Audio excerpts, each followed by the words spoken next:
Boa tarde, queridinhos, tudo bem com vocês? Espero que sim. Então, gente, nós entramos agora na segunda lei de Newton, né? Que é a sequência das leis que foram postuladas por ele. E é a lei que diz o seguinte, que de acordo com a força resultante que atua sobre um corpo, ela é proporcional ao produto da massa pela aceleração por esse corpo adquirido, tá? Então a gente tem uma relação aí naquela força resultante na massa do corpo, né? Na massa daquele corpo, no peso dele e a aceleração, tá? De acordo com essa lei, pelo que foi postulado por ela, para que se mude o estado de movimento de um objeto, é necessário exercer uma força sobre ele. Tá? Essa força que você vai exercer sobre esse objeto depende da massa que ele possui, depende do peso que esse objeto possui. Então a aceleração, como ela é definida como essa variação da velocidade pelo tempo, ela vai ter o mesmo sentido da força aplicada. Tá? Então, se eu apliquei uma força da esquerda para a direita para movimentar um, um peso, para movimentar um sofá, para movimentar uma bola, para movimentar um quadrado, um carro, qualquer coisa que seja. Tá? A aceleração é essa variação de velocidade pelo tempo, tá? E vai ter que tem o mesmo sentido da força que eu apliquei. Então, se eu apliquei essa força da esquerda para a direita, a aceleração também vai ser da esquerda para a direita, tá? Então, quando a gente aplica uma força sobre um objeto, a gente imprime sobre ele uma aceleração, tá? Que vai ser dependente da sua massa. Objetos com massa menor, você tem uma capacidade de aplicar uma aceleração maior. Objetos com massa maior, você precisa de uma força maior para ter uma aceleração maior também, tá? Então, por exemplo, se você aplica uma força de 2 newtons sobre um objeto, tá? Ele vai adquirir uma aceleração maior quando a massa for de meio quilo, né, de 0,5 quilos, e uma aceleração menor quando a massa for de 4 quilos. Então isso significa que quanto maior a massa de um corpo, maior deve ser a força aplicada para que ele altere o seu estado de movimento, tá? Então ele define isso, tá? Sendo aí nesse ponto a inércia que nós temos, que é definida como a resistência de um corpo para alterar o seu estado de movimento, tá? Então a gente pode dizer que a segunda lei de Newton também define a massa como a medida da inércia de um corpo, porque quanto maior for a massa daquele corpo, quanto maior for aquele peso, quanto maior for o volume daquele corpo, aquela massa, maior vai ser a ação da inércia em cima dele, tá? Então a gente pode definir também a massa como a medida da inércia de um corpo. A força, ela é uma grandeza vetorial, né? Lembra que eu comentei na outra aula quando a gente estava fazendo lá os exercícios, tá? Porque ela é caracterizada por um módulo, uma direção e um sentido, tá? Você aplica a força de baixo para cima, de cima para baixo, para os lados, tá? Então, ela é caracterizada nesse módulo, direção e sentido, tá? E é mensurada por newtons, né? Que representa quilogramas por metro por segundo ao quadrado, tá? Então, com isso, a segunda lei de Newton, ela também é chamada do princípio fundamental da dinâmica, tá? Que pois é a partir dela que se define a força como uma grandeza necessária para vencer a inércia de um corpo, tá? E aí a gente chega a outro ponto bem importante da segunda lei de Newton, que é a força-peso, que corresponde àquela alteração exercida, por exemplo, por um planeta sobre um corpo em sua superfície, tá? E ela acaba sendo calculada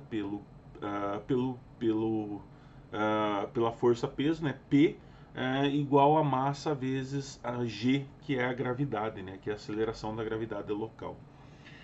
Apesar da massa de um corpo ser fixa, não é o que ocorre com o peso, tá?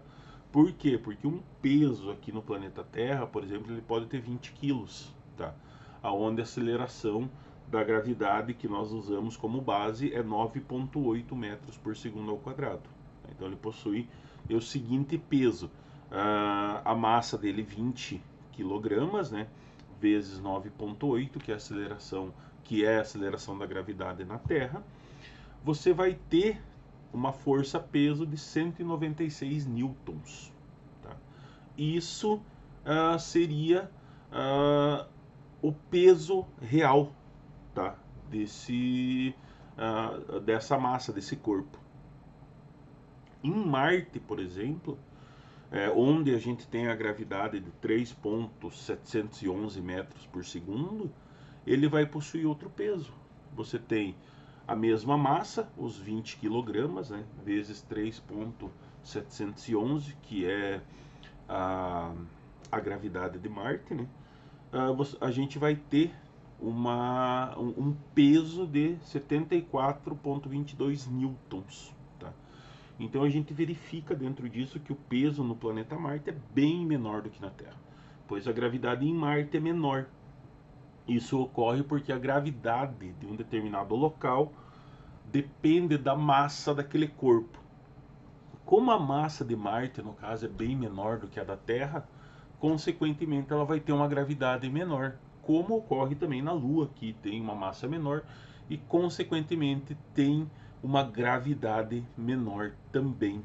Tá?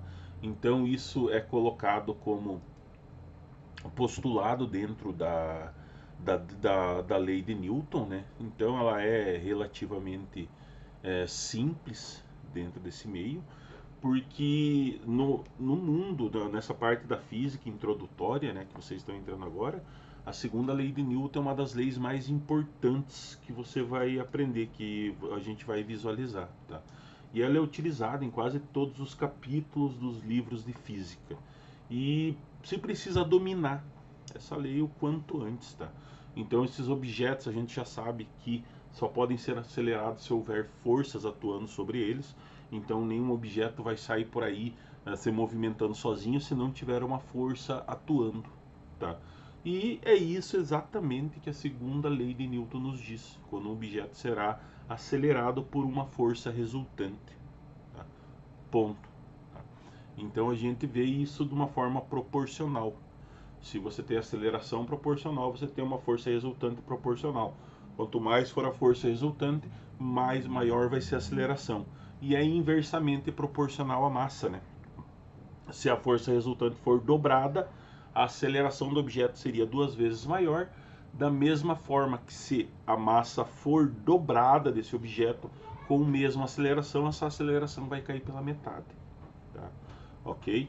Então, força resultante é aquela compressão, né? Ou uma tração que ocorre. E é a força total, né? Ou soma daquelas forças que são exercidas sobre um objeto, como a gente tinha visualizado na primeira lei de Newton e feito nos exercícios, tá? É a soma daquelas forças, né? Ou o que da gente tem da somatória e da diminuição dos vetores que acionam essa força, né? A adição desses vetores, ela acaba sendo um pouquinho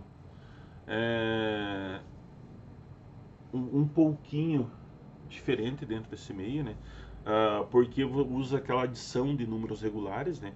Quando a gente adiciona vetor, ou seja, direção, né? A gente deve levar em consideração a direção que vai também, porque eles sofrem pressões diferentes, né? Então, por exemplo, você vai usar uma força para movimentar um objeto de um lado para o outro, diferente da forma que se vai utilizar para usar uma força, por exemplo, para puxar um objeto para cima, para levantar ele do chão, tá? Então acaba sendo diferente essa força resultante em relação aos vetoriais, tá? Então a gente tem, assim, se você pegar assim, por exemplo, duas forças, tá? com magnitude ali de 30 newtons e 20 newtons, que são exercidas da direita para a esquerda, respectivamente. Tá? Então, é aquela situação, você vai ter 30 newtons menos 20 newtons, né? E você vai ter uma força resultante de 10 newtons se movimentando para a direita. Se houvesse mais forças horizontais, a gente poderia encontrar a força resultante somando todas as forças para a direita e subtraindo de todas as forças para a esquerda, correto? Correto, é o que a gente visualizou ali. Então, tendo em vista que a força é esse vetor, né? Isso mostra que o sentido do vetor da aceleração total aponta para aquele mesmo sentido do vetor da força resultante. Então, se a força resultante aponta para a direita, a aceleração obrigatoriamente precisa apontar para a direita também. Tá? Então, aí dentro disso, a gente utiliza, né, a segunda lei de Newton como uma, um paralelo quanto a essa situação, porque se a gente está analisando aquela situação, um problema que tem muitas forças, várias direções, muitas vezes é mais fácil achar cada direção de forma independente, tá? É mais fácil você conseguir achar isso de uma forma totalmente independente do que com uma forma conjunta. Então, quando se utiliza a fórmula, né, tem que ter cuidado para substituir somente as forças horizontais, tá? Na fórmula horizontal da segunda lei de Newton, né, e substituir as forças verticais na fórmula vertical da segunda lei de Newton. A gente não vai visualizar a fórmula vertical, tá? A gente só está analisando as horizontais, mas é bom vocês terem um pouquinho de conhecimento dentro desse meio. Por exemplo, se você pegar uma situação lá que você tem um animal, tá? E sobre aquele animal ele tem uma massa, tá? Ele tem um peso, e você vai ter forças que vão atuar sobre ele. Você vai ter uma força que vai atuar puxando ele para a direita, você vai ter uma força puxando ele para a esquerda, você vai ter uma força puxando ele para cima, e você vai ter uma força puxando ele para baixo. Então você tem 4 forças diferentes atuando, tá? As forças F1 e F3 afetam aquela aceleração horizontal, né? Dele se locomover para os lados, uma vez que elas atuam ao longo da direção horizontal. Aplicando a segunda lei de Newton para a direção horizontal, a gente assume que o sentido positivo vai ser para a direita, porque você tem uma força maior, então ele vai se deslocar para a direita, tá? Da mesma forma, sim, as forças que atuam na aceleração vertical, no caso essa F2 e essa F4, como elas atuam de cima para baixo, né? Aplicando a segunda lei de Newton para a direção vertical, a gente assume que o sentido positivo seja para cima, quando ocorre uma força maior dentro desse meio, tá? Acaba tendo essa congruência dentro desse equilíbrio das forças, tá? Tranquilo, pessoal? Acho que beleza, né?